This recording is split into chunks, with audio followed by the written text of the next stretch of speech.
Panginoon, salamat sa araw na ito na tinipon niyo kami. Hinihiling po namin ang inyong presensya na pangunahan kami sa pagtitipkan na ito. Naway manguna kayo at gabayan ang aming mga tagapagsalita at mga taong narito ngayon.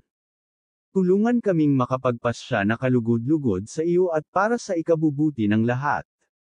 Tulungan niyo po kaming matalakay ang mga bagay ng maayos at matiwasay.